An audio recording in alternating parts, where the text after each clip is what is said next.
Bismillah, walhamdulillah, wassalatu wassalam ala rasulillah, wa ala alihi wa sahbihi ajma'in.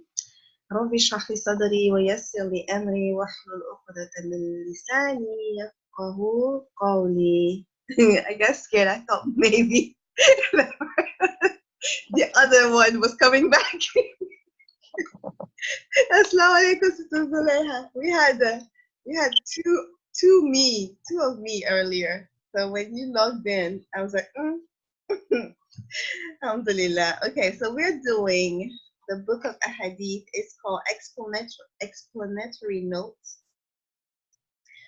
on Imam AN Nawawee's 40 Ahaadeeth. Okay, and it's of course explained by me. So I do have a story to tell about my journey with Imam AN Nawawee. Okay, so 10 years ago? No, maybe 12 years ago. Let me mute. I'm having a lot of background noise. Where is that? Okay. All right. So about 12 years ago, I would say 12 years ago. Maybe I'm 13. There's a friend of mine. So in that time, I was not really into my deen or anything like that. But there was a friend of mine. She was leaving the U.S. She was going back to Mali, and so she was, cleaning her apartment, giving things away. And then she gave me this book. It's in French, Le Jardin des Vertueux, which in Arabic is Riyadul Salihin, which you guys must have heard of. And so she's like, "Oh, my dad gave me this book. I never read it, and it's probably a good book." I just took it, and I was like, "Okay." This book stayed on my shelf collecting dust. I don't know, for maybe 1 year or something, 1 or 2 years. And then I think I want to say that it happened again after I lost my child, but I'm not 100% sure. But I just started I just like, let me just read this book. I think I was bored or something. I was looking for something to read. I'm always reading something. So I started reading that book. And it was nothing but hadith. It was no explanation. It was just the ahadith of Riyadh Salihin. Now, later on, Imam Ahmed advises us to get the book with the explanation. He says, because you don't want to deal with ahadith without the explanation from the scholars, because it could be misled, it could be misleading if you don't know the context, how to understand the hadith and all of these things. So whenever you buy a book of ahadith, you just always want to have the explanation, the commentaries within, So don't just buy, I don't know, Riyadh Salihin, but buy the commentary on Riyadh Salihin. Then you have the hadith and the explanation. And so this book of the 40 hadith, same thing. It's not just the hadith, it's the hadith plus the explanation by Uthaymeen. Okay? So anyway, the book I had, there was no explanation. It was just all the hadith of Riyadh Salihin. But still, I got impacted by that because I started seeing how, really what I thought was cultural in a way, like how, for instance, you eat with the right hand, things like that. Some things, that I don't even think my family know is sunnah, right? But I started seeing like a lot of the things is rooted in sunnah, but we just don't know. We have made the culture and we just do it because that's how we were raised up, but we don't know it's actually a sunnah of Rasulullah. So of course, we're not really getting any rewards because we're not doing it with that intention. We're not doing it as ibadah. But I was just amazed by the ahadith, and so I just started emailing because this is something you guys know this about me now. Whenever I learn something, I share. I can't keep it. So I read this book and I started emailing, people like brothers who did not talk to each other. I saw the hadith about if you don't talk to your relative, how the angels are you're not getting any blessings from Allah. Allah says withhold their blessings, right? So I just kept sending all these ahadith to people. Say, subhanallah, the hadith about being angry, that's in Riyadh Salihin. Like, if you're angry, sit down. If it doesn't work, lie down. I never heard that before, and I just started sharing with people. So this is a little bit of how, that was the first Islamic book that I even started reading. It was Riyadh Salihin of Imam AN Nawawee. And how it came to me, it was just really amazing because, like I said, this sister she didn't even read the book, and I don't know if till now if she ever read Riyadh Salihin. But She was moving. She just gave it to me. Her dad gave it to her. And she's like, "Oh, it's probably a good book." See how we don't know anything. So anyway, now I definitely want to buy Riyadh al-Salihin with the explanation, inshallah. But Alhamdulillah, this book that we're doing is the 40 Ahadith of Imam AN Nawawee with the explanation by Imam AN Nawawee. So I want to talk about them a little bit today, because we need to know who they are. So Imam AN Nawawee, in the book, it says that he is called the Imam, the Hafiz, meaning the preserver, the faqih, the muhaddith, Yahya ibn Sharfuddin Muri ibn Hassan al-Izami al-Hurani al-Shafi'i Abu Zakaria Muhyiddin. Now, he didn't like that nickname. Muhyiddin means the one who gives life to the religion, enlivens the religion. He did not like this nickname because he said that definitely the deen does not need anyone to keep it alive, right?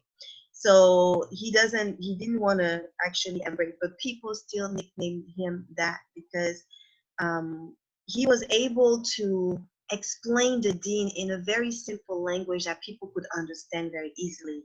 So, and also he never got married and he never had children, but it was part of the customs of the Arabs that when you're called Yahya, mashallah, when you are called, because his name is Yahya, so when you were called Yahya, they will nickname you. Your kunya would be Abu Zakaria, even if you don't have children. That's just how it was, right? He was born in Nawah, which is does it say where Nawah is? I don't know, but that's his hometown, and that's why he is called AN Nawawee. And a lot of when you see like a lot of the scholars, their name is not their actual name, sisters. It's the name of where they're from. So Bukhari, that's not his actual name. He was from Bukhara or Bukhara. I don't know how you say it, but he was from that city. So a lot of the names, right? It's referring to where they're coming from, not really the actual name. So Imam AN Nawawee, many people don't know that his name is Yahya, right? But he's AN Nawawee because he is from Nawah. Okay, so he was born in Nawah during the middle 10 days of the month of Muharram in the year 631 Hijrah, meaning after Hijrah. Yeah, in the Hijri calendar, sorry. He grew up frequenting the people of virtue. It says that his parents were like righteous parents. And he memorized the Qur'an before he reached puberty. And in the 19th year, when he was 19, his father sent him to Damascus to seek knowledge. He enrolled in a madrasa there in Damascus, and he memorized some books here. It says At-Tambi in 4.5 months. I really don't know what these books are. And he read Al-Muhdib of Ash-Shayrani. Again, I'm not familiar with these books, but he basically studied in Damascus, and he was a close student of subhanallah, he was a close student of Sheikh As-Sa'di, if I'm not mistaken. I'm mixing people. Hold on. Is Uthaymeen that was sorry, astaghfirullah. Uthaymeen, it was a close student of As-Sa'di. I'm sorry, no, he was even before As-Sa'di's time. So he was studying in Damascus, and he resided there, but he passed away. I think he passed away in Nawah. I'm trying to skip through a little bit of the reading. It says in the year 651 Hijri, he made Hajj with his father. He became sick during his journey, and he was stricken with a fever from the time that he left his hometown Nawah, without separating from his father until the day of Arafah, being patient and perseverant. And he then returned home to Damascus. So it looks like he died in Damascus, but he left for Hajj with his father again, and he left from Nawah, his hometown. And he got sick on the way. He had a fever, and he was just being patient with it. but it affected him, and then until he returned home to Damascus. He was a scholar, rahimahullah. He was a scholar. He was very pious. He was a righteous person. He was ascetic. He didn't even like to eat, good food and dress in good clothes. And so he was like really ascetic. That's the name. He would not waste an hour in disobedience to Allah. He was very aware of his time. He did not like to waste time at all. And I heard from another lecture that if somebody would visit him to talk to him, that he will use that time to sharpen his pen, his pen. So at least he feels like he's not wasting time. So he did not like wasting time. That's something that they report about him a lot. He did not like wasting time. And there's in the book that we have, it's talking about a story when he confronted the king. The king summoned him to sign a fatwa, but the fatwa had oppression in it. So because he came to the king like a poor sheikh, like I said, he was ascetic, so his clothing was tattered and he was wearing a small turban. So the king belittled him, and he just told him, okay, put your signature here on this fatwa. So he looked at the king and he said, I will not write, nor will I sign. The king said, why not? And he said, because it has oppression in it, obvious oppression in it. And so the king became angrier, and he said, strip him of all his position and stature. And the people said, he does not possess anything. He didn't have anything. He was ascetic. And so the king said, okay, he was preparing to slay him, but the book says Allah prevented him and withheld his hand. And so the people were like to the king, this is amazing. How can you not kill him while he has taken the stance towards you? And so the king says, surely by Allah, I pardon him, right? So Allah preserved him from that king. And so the book says this is the character and distinguishing qualities of Imam AN Nawawee. May Allah bestow mercy upon him, the exalted. And it says Allah the exalted has placed love for him. Let me read that correctly. May Allah the exalted bestow mercy upon him. Allah the exalted has placed love for him in the hearts of all people. This is the virtue of Allah that he gives to whomever he wills of his righteous servants. So some of his works, because this is in English, I'm probably not going to say these right. They're written in English.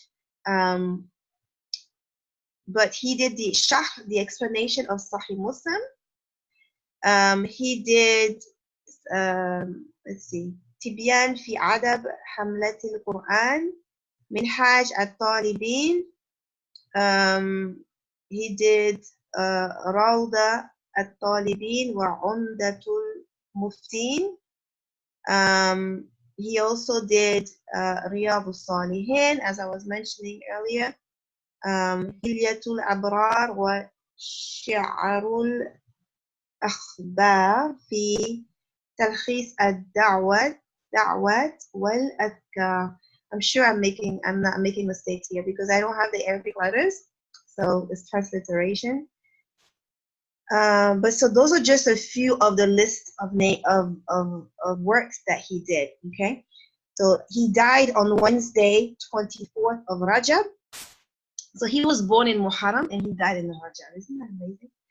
He was born in the sacred month and he died in the sacred month. He was buried there, and he was buried. Okay, so it says he died in his hometown, Nawab. So he did not die in Damascus, he died in Nawab. He was buried there, and the news of his death caused a great sadness to Damascus and its people. It says more than 600 households, more than 600 households, not 600 people, 600 households, subhanAllah, prayed over him. May Allah bestow mercy upon him, make his expensive gardens serene for him, and reward him for what he has presented for Islam and the Muslims. Surely he hears and answers the supplication. Okay, so I also want to talk about Uthaymeen because the book doesn't give a brief biography of Imam Uthaymeen. I was reading this yesterday, and so I got myself confused initially between the two scholars. But Uthaymeen is from time, right? He was born on the 28th of Ramadan. So he was born in the last 10 days of Ramadan in the year 1347 Hijrah. Okay, so almost 100 years ago, right? Well, actually more than 100, because we have 1441, I believe. Yeah, 1441. So he was born 1347. He read the noble Qur'an to his grandfather on his mother's side of the family, Abdurrahman ibn Sulaiman Ali Damir. Damir. Did I say? Yeah. Okay, let me go back. 1347, 1447. That will be 100 years. I think we are in 1441. So not quite 100 years ago. Okay, so now it says here that this is how beautiful this is.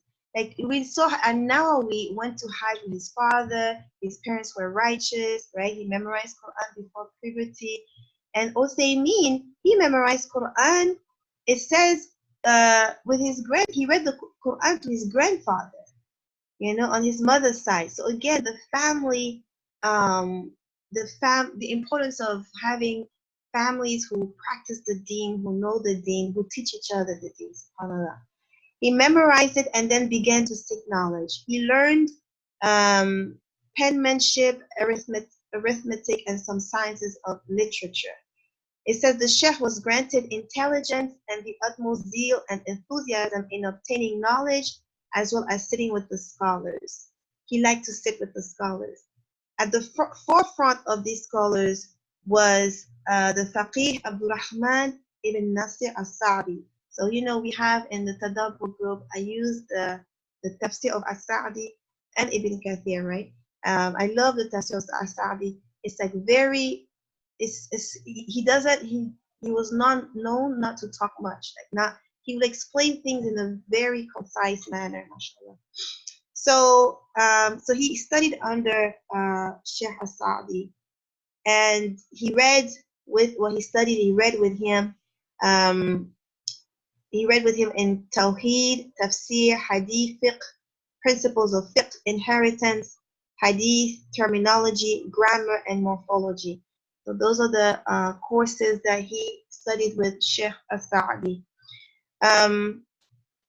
It says here that I entered, like this is him, they're quoting him, I entered the Ma'had al-Ilmi in the second year, and that is in Riyadh. I enrolled there due to the advice of Sheikh Ali al-Salihi, and after I sought permission from Sheikh al-Sa'di. So he sought the permission of his Sheikh before he enrolled, mashallah. Okay, and he went into the advanced section of that Ma'had, and he says here that during that time, whoever so desired could spring ahead, as they say, meaning he would study the preceding year during the school vacation. So basically, during the vacation, he would study ahead, and so he was able to really advance to the next year. And due to this, he shortened the time of his studies in that institution. After 2 years, he graduated, and he was appointed as a teacher of that same school in Unayza. So the Ma'had al-Ilmi in Unayza, while continuing to study in the faculty of Sharia and at the hands of Sheikh Abdurrahman al-Sa'di. So that was his main sheikh. He continued studying with him even after he graduated and even after he was a teacher, right? So he continued studying there. Okay, so when Sheikh Abdurrahman al-Sa'di passed away in the year 1376, rahimahullah, Sheikh Muhammad al-Uthaymeen, so that's his name, Muhammad Uthaymeen. His name is Abu Abdullah Muhammad ibn Salih ibn Muhammad ibn Uthaymeen al-Wuhaybi al-Tamimi. Okay, so Sheikh Muhammad al-Uthaymeen rahimahullah was promoted to Imam al-Jami' al-Kabir. and head of education at Maktaba Unayza al-Wataniya, while continuing to teach in the Mahad al-Ilmi. He then transferred to teach in both the faculty of Sharia and Usuluddin. Yeah, in a branch of the Islamic University of Muhammad ibn Saud in Qasim. He did not stop teaching there until his death. So he taught until his death. All the while, he was a member of the Committee of Major Scholars of the Kingdom of Saudi Arabia. So some of his works, he did a lot of explanations, right? Sharh al-Aqidah al-Wasitiyya, Sharh Kitab al-Tawheed, the Sahih Bukhari. He did Usul في العلم الأصول, Usul في التفسير, and many more. They are listing many more. I just want to make sure I say these correctly because again it's transliteration, so I'm gonna leave it. He died with the 15. His death. He died in the 15th of Shawwal in the year 1421. So he died 20 years ago, sisters. He died 20 years ago. May Allah have mercy on him. We ask Allah the Most High, the All-Capable, to immerse him in His mercy, to raise his rank and degree, and to gather him amongst the ranks of the righteous and martyrs. Ameen. So it was very important. I know I spent most of the class talking about that, but you know, it's important to know these scholars, to know about their lives, and not just to know the work, but to know who they were, subhanAllah. So Uthaymeen is explaining the book of Imam AN Nawawee on the 40 Ahaadeeth, okay? The introduction, Imam AN Nawawee, is basically saying in his introduction of the book that, you know, there is a hadith that says, you know, whoever from my ummah memorized 40 Ahadith, Allah will resurrect him on the day of judgment and among the scholars and the fuqaha. And so he says he knows that there's weakness in this hadith. He knows that, right? He didn't collect this 40 Ahadith because of the hadith, because this particular hadith that says whoever memorized 40 hadith, this, there's a lot of weakness that scholars have said that, you know, it's a weak hadith, right? So he is not using this hadith to collect this 40 hadith. He says that for him, let's see what he says. He says, I am dependent upon this authentic hadith. Let the one who was present relate to the one who was absent. So he says that the reason he collected these 40 hadith is because he wants to basically fulfill this hadith that says, in Arabic, it says, لِيُبَلَّغَ الشَّاهِدْ مِنْكُمْ الْغَائِبِ. Okay? لِيُبَلَّغَ الشَّاهِدُ مِنْكُمْ الْغَائِبِ. Let the one who was present, الشاهد, relay to the one who was absent, al-ghaib, right? And also, there was another hadith. This particular hadith is in Bukhari.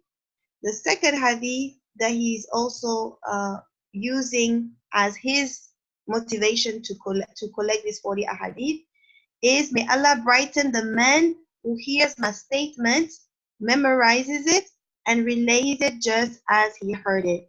نَضَّرَ اللَّهُ أَمْرَأً سَمِعَ مَقَالَتِي فَوَعَاهَا فَأَدَّاهَا كَمَا سَمِعَهَا. Right? So this hadith is in Ibn Majah, Imam Ahmad in his Musnad as well. So he said, you have from the scholars those who have compiled 40 ahadith concerning the fundamentals of the religion, others concerning jihad, others concerning zuhud, others concerning manners, others concerning admonishment. All of them are righteous intentions, and may Allah be pleased with those who have these righteous intentions. This is Imam AN Nawawee talking, right? I deemed it appropriate to compile 40 ahadith, more important than all of these entirely, and it is 40 ahadith that encompasses all of that.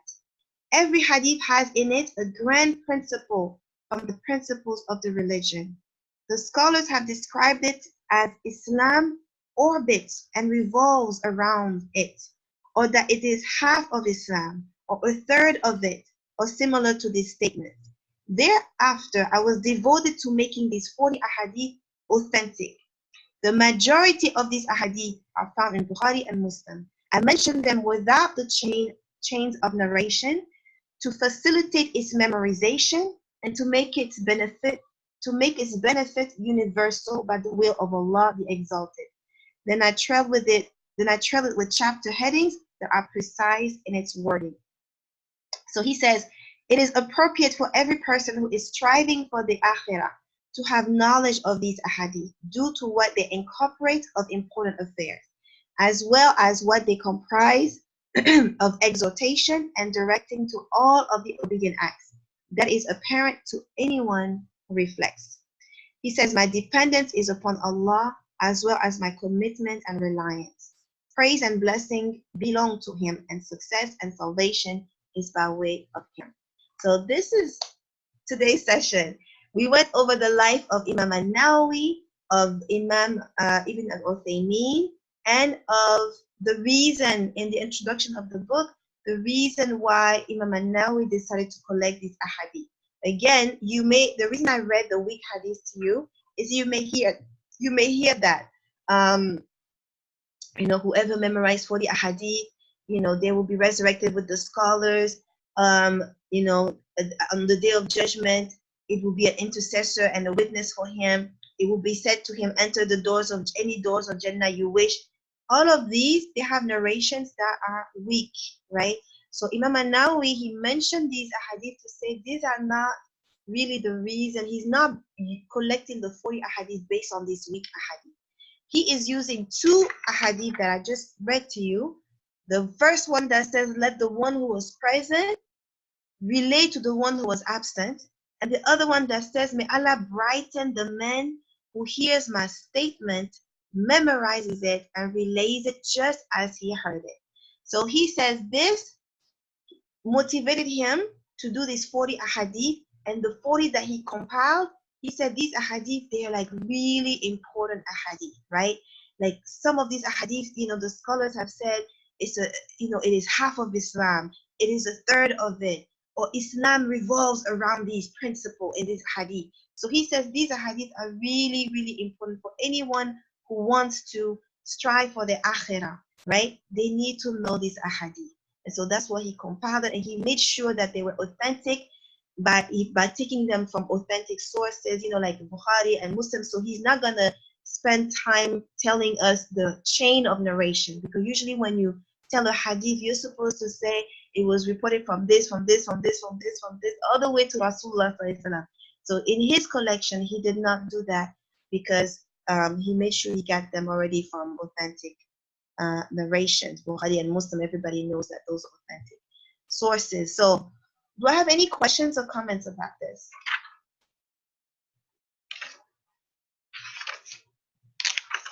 We good? So I am going to give a few questions in the trivia, maybe 2 or 3 questions from the trivia, inshallah. And we'll start the first hadith next week, inshallah. All right, sisters, if you don't have any questions and comments, this is where we'll stop.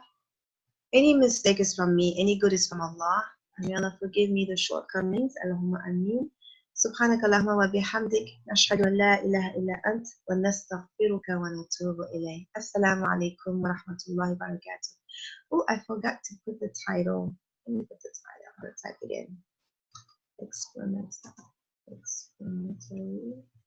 But you can log off if you want to. I'm just going to put the title so that it's in the Sister. Yeah. Where can we get the book? I tried to see if I can get the PDF, but I'm not seeing it. I didn't see the PDF either, but I bought the book on Amazon, I think. I know they have it on Amazon, and also any Islamic bookstore. Like, look at where you buy your Qur'an. Look if they have it.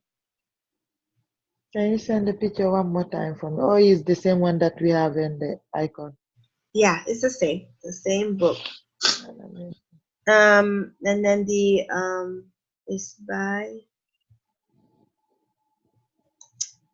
They have some of them, but they are different. The picture are different, so I was thinking maybe it's not the same thing. you have to because a lot of people did explanation. You want the explanation by Uthaymeen. But even if you don't have the explanation by Uthaymeen, if you have the Ahaadeeth with explanation by somebody else, like I think I don't know who else did explanation. I I know. have the 40 hadith one that Imam gave it to Usman. The 40 hadith, I have that one. Okay. But it's not explanation, it's just the hadith. Just the hadith. Okay. And just the hadith and the English translation. Okay. Yeah. Okay. So yeah, that's where I got mine. I got mine on Amazon actually. So by Sheikh Muhammad ibn Salih al-Uthaymeen. So explanatory notes on Imam AN Nawawee for the Ahaadeeth by Sheikh Muhammad ibn Salih al-Uthaymeen.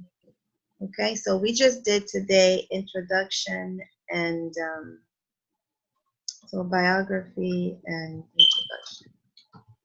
That's all we did today. All right, may Allah accept, may Allah forgive us. Assalamu alaikum.